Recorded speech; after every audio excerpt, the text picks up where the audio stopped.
I'm at a cafe, a small table by the window. The aroma of roasted coffee beans curls through the air. Steam rises from my cappuccino. I glance down at my phone. The notification flashes. Minimum payment due, $1,274. My fingers tap the table. Tap, tap, tap. Everyone else seems ahead. Somehow, they're talking investments, stock tips, side hustles, 401k gains. I nod along, smiling, while my stomach tightens. I see my friends scroll through their app, casually noting a $20,000 bonus landed in their account last week. I remember the autopay for the credit card, the one that wiped out half my paycheck last month. The waiter's shoes squeak on the tiled floor as he passes, and I can't stop thinking, am I doing it wrong? Did I miss something? Everyone else knows some secret I don't. I check my bank balance again. The numbers don't lie. I sip my coffee, too hot. Steam fogs my glasses. People laugh across the room. I hear the ding of another transaction notification. My chest tightens. Social anxiety isn't a dramatic flare. It's the slow squeeze of comparison, the quiet whisper in the corner of your mind. You're behind. I see my reflection in the glass, the tension in my shoulders, the jaw clenched too tight. Knowledge doesn't come first. I don't need a graph, a chart, a spreadsheet. I need to breathe, to notice that this subtle, gnawing feeling is universal. Everyone at some point, in some moment, sits across the table, staring at numbers, listening to conversations and thinks, am I the only one? It's the subtle embarrassment, the quiet sinking feeling, not laziness, not ignorance, just awareness. A momentary pause where reality presses in. Take a deep breath. Set the phone down. Hear the coffee machine hissing behind the counter. The waiter drops a spoon. Clink, clatter. That's life moving, not judgment. You're not lazy. You're not careless. You didn't skip some secret class that everyone else attended. You're here. You're trying. Look around the cafe again. People are talking, laughing, scrolling. Some of them will make mistakes too. They'll swipe their cards, misjudge expenses, forget to track subscriptions. The system doesn't reward awareness. It rewards action in the right places. That $1,274 minimum payment? Not a verdict, just a moment. A number in a machine that doesn't care who you are. The $20,000 bonus someone else got, not a benchmark. A single snapshot, not a measure of your worth. The shame, the quiet, clenching weight in your chest isn't yours to carry. It's the residue of outdated rules, outdated expectations. The "you should have done this by now" voices are echoes from a world that doesn't exist anymore. Put your hands on the table. Feel the wood. Tap your fingers. You're not behind. You're navigating a system designed to confuse, distract, and extract. Not to educate, not to uplift. Shame only makes you shut down. It makes you scroll, stare, compare, and leave the cafe feeling smaller than you are. Release it. Recognize the problem isn't you. The problem is the invisible, evolving system. Once you see that, you're free to act. You've heard it 1,000 times. Credit scores only improve slowly. By 40, you should have 3 times your salary saved. You nod, smile, maybe even repeat it to yourself when checking your statements. It feels safe, solid, true. Technically, yes. Practically, it's misleading. Let's take the credit score. Everyone treats it like a mountain you climb inch by inch, decade by decade. But in reality, the system is different. Payments, timing, utilization, authorized users, they matter in ways that rarely get taught in school. One small adjustment, say, paying strategically before the statement closes, can shift the numbers faster than you expect. Yet most people keep following the slow and steady rule, thinking there's no shortcut. Or savings. 3 times your salary by 40. Sure, but the math assumes linearity. It assumes you earn steadily, invest blindly, and never face a financial emergency. Reality doesn't work that way. Real people have rent spikes, medical bills, unexpected car repairs. The myth tells you to feel behind, even when you're keeping up, even when you're making smart moves in other areas.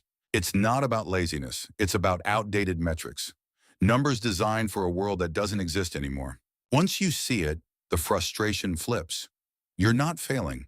The system is just misaligned. You stop measuring yourself against arbitrary rules. You start noticing the cracks, the hidden levers, the stuff no one told you about, the small moves that actually compound into results. Curiosity kicks in. You lean forward. You want to know, how does it really work? Let's slow down. Look at your statements. The numbers are there, staring back. The minimum payments, the interest rates, the credit limits, the balances. Most people glance, nod, swipe, and keep moving. But the mechanics, that's where the real story is. Take credit scores. You think it's mysterious, some magic number the bank decides, but it's not magic, it's mechanics. Payment history, the biggest piece, matters more than you realize. Miss a payment? Ding. Pay strategically before the statement closes? Boost? Credit utilization? Not just the total owed, it's the timing, the ratio across cards. One card maxed out while others sit empty? The system notices. Authorized users, not decoration. They can nudge your score upward without extra spending. Look at wealth building. You assume saving 10% of your income steadily over decades is enough, and it helps. But there's a multiplier most people ignore. Contribution intensity. That's the work you put in beyond automatic deductions. Side income, targeted investments, skills that compound your earning potential. Money grows when applied to the right areas, not just parked in an account. See the patterns? Systems reward strategy, not effort. They reward understanding mechanics, not blind persistence.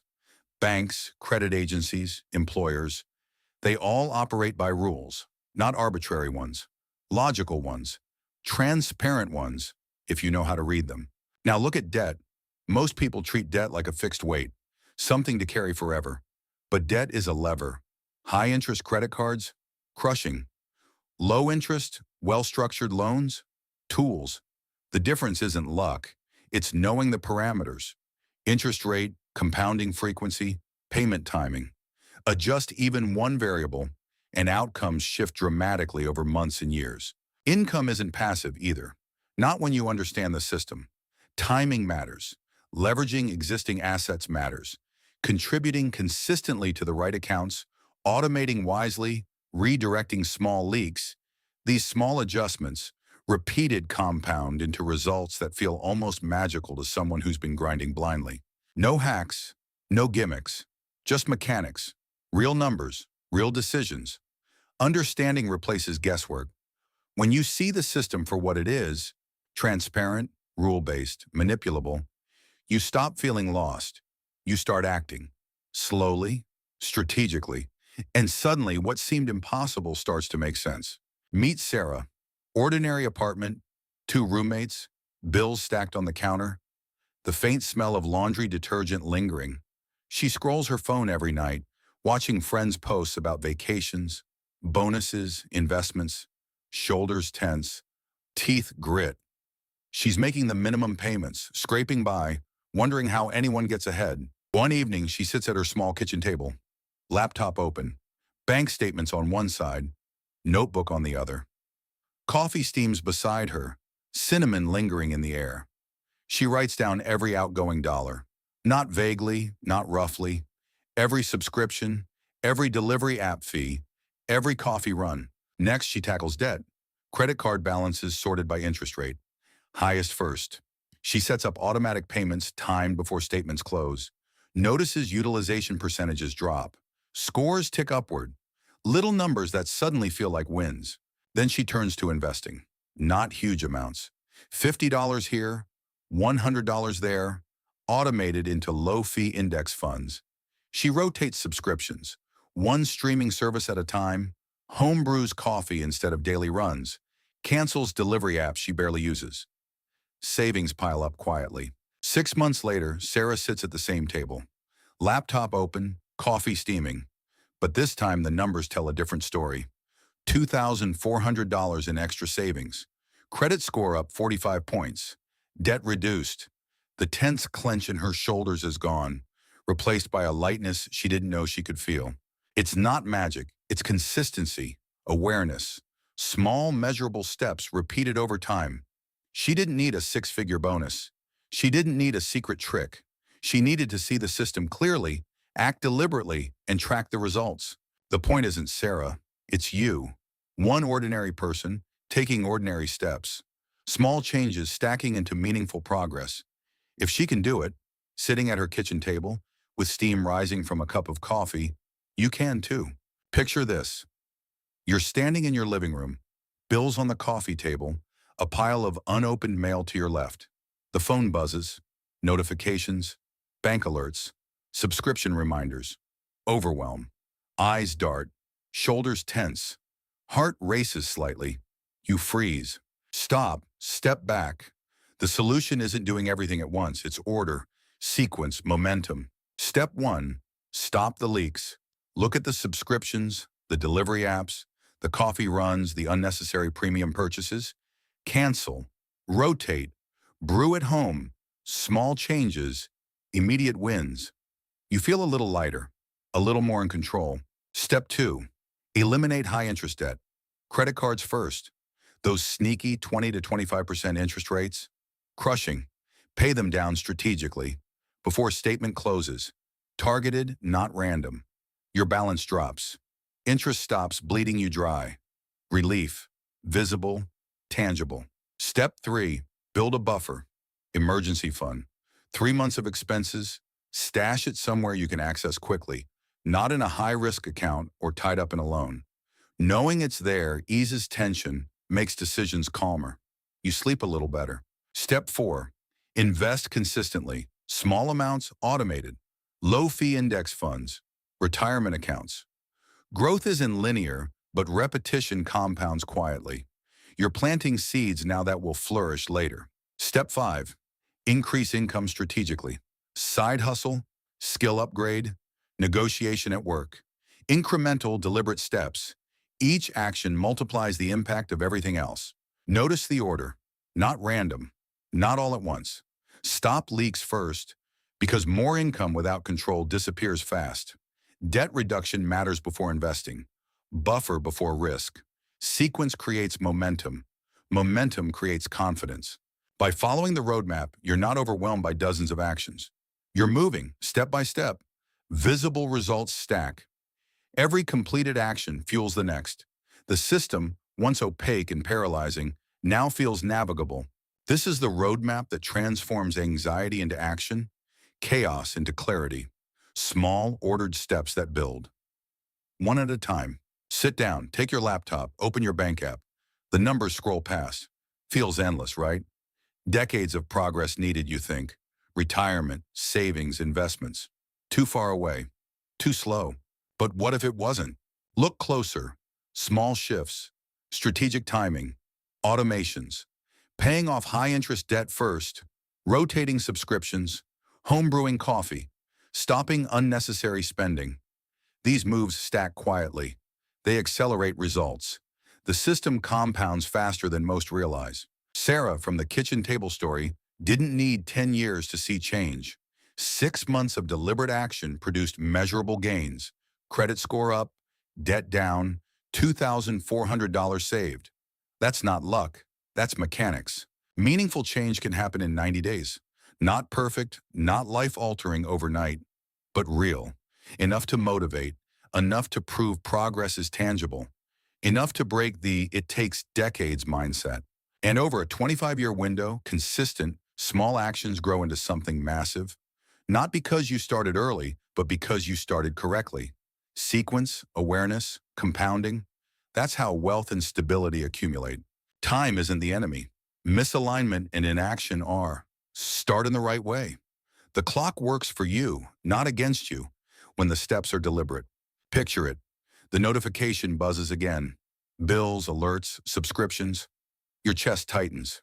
You scroll, glance away, scroll again. You think, I'll deal with it tomorrow. That's the trap. Subtle, invisible, psychological. Shame creeps in first. Quiet, sticky. It tells you you're behind. You messed up. You'll never catch up. Shame triggers avoidance. Avoidance delays action. Delay grows into habit. Debt accumulates. Savings stall. Opportunities slip through your fingers. The cycle compounds faster than interest on your credit card. Once you name it, it loses power. You recognize the sequence. Shame to avoidance to delay to deeper regret. Awareness breaks the loop. You see it before it takes hold. You pause. You breathe. You act. The system thrives on inertia, on hesitation, on letting you feel small, passive, paralyzed. But naming the enemy gives you leverage. You spot it creeping in at the cafe, at your kitchen table, in the late-night scroll. Awareness doesn't solve everything, but it prevents relapse. It keeps you in the driver's seat. You recognize the trap. You step aside, and the cycle, once automatic, becomes manageable. Grab your phone, open your banking or credit card app. Not tomorrow, not next week, now. Look at one thing you can change in the next 48 hours. Cancel a subscription you haven't used in months. Adjust a payment to hit your statement date. Automate $50 towards savings. Make a small shift that immediately alters your financial flow. It doesn't need to be monumental. It needs to move. Motion creates momentum, confidence, proof. You see the effect instantly, even if small. Less money leaking, less friction, more control. Action kills hesitation. Action cuts the trap of shame, avoidance, and delay. 2 days, one simple step. The difference between stagnation and forward motion. Step back. Look at the numbers. The balances, the subscriptions, the coffee runs, the delivery apps. Take a breath. Success isn't a benchmark. It's not about matching someone else's savings, credit score, or lifestyle. It's direction. The path you choose, the deliberate steps you take, one at a time. Every action, pausing a subscription, paying strategically, brewing your own coffee, shifts the trajectory. Slowly at first, then compounding, accelerating. The clutter fades, the noise quiets. You start noticing the leverage in small choices. Your money either works for corporations or it works for you. The difference isn't luck, it's awareness. You're not behind. You're moving. You're steering. And for the first time, the system, once opaque and paralyzing, bends to the decisions you make.